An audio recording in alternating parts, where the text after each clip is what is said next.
Sabe aquela ideia de que a história da salvação foi uma espécie de plano B? Um conserto de última hora para algo que deu muito, mas muito errado? Pois é. E se não foi nada disso? E se a tragédia, na verdade, sempre fez parte do roteiro? Vamos mergulhar fundo nessa perspectiva. O ponto de partida da nossa análise hoje é uma pergunta que, olha, dá o que pensar. E vem lá da primeira carta de Pedro.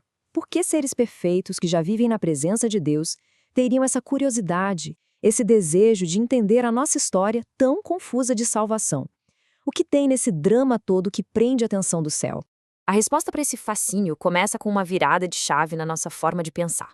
E se a história da humanidade, com todos os seus altos e baixos, erros e acertos, não for um grande acidente? E se for, na verdade, um palco, projetado para revelar algo absolutamente extraordinário sobre o seu autor? E aqui entra a nossa grande metáfora, o teatro da redenção. Vamos imaginar toda a jornada humana como uma grande peça. A criação, a queda, a redenção. Cada ato não é um improviso. É um cenário cuidadosamente montado para revelar aspectos de Deus que a própria perfeição da eternidade não conseguiria mostrar. Para a gente entender essa peça, precisamos começar pelo primeiro ato. E ele gira em torno de uma ideia fundamental: a diferença gigantesca que existe entre obediência forçada e amor de verdade. Essa distinção aqui é a chave de tudo. A humanidade foi criada para uma relação de filiação e não de servidão. Pensa bem, um servo obedece porque recebe uma ordem. Um filho obedece por amor. E o amor, para ser amor de verdade, precisa ter a liberdade de não amar. Precisa ser uma escolha genuína. Afinal de contas, Deus não estava interessado em criar robôs programados para dizer "eu te amo". Um louvor que é obrigado não glorifica quem o recebe. Só mostra que o programador é muito bom. A glória de verdade vem de um amor que é oferecido livremente. Então, ao dar liberdade de verdade, Deus aceitou um risco cósmico, a possibilidade de que essa liberdade fosse usada para rebelião. Só que não era um risco cego. Na presciência divina, a possibilidade da queda já era, de certa forma, abraçada pela certeza da redenção. Não foi um erro no plano, mas uma premissa dele. E essa liberdade nos leva direto para a consequência mais dramática da história, a queda. Mas, dentro dessa lógica de um teatro, a queda não é o fim trágico, é o ponto de virada, o momento que torna todo o resto da peça possível.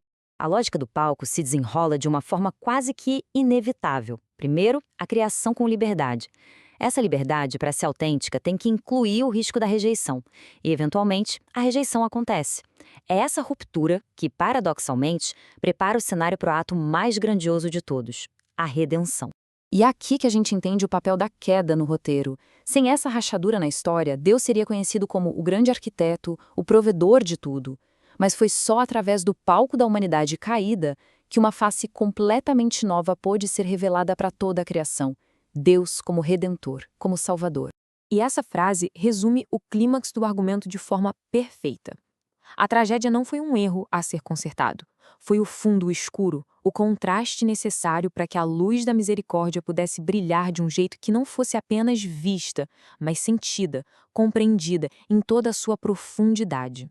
Com o palco montado e o drama estabelecido, a peça finalmente chega ao seu grande finale. A revelação de uma glória muito mais profunda, uma glória que só se tornou visível por causa de tudo que veio antes.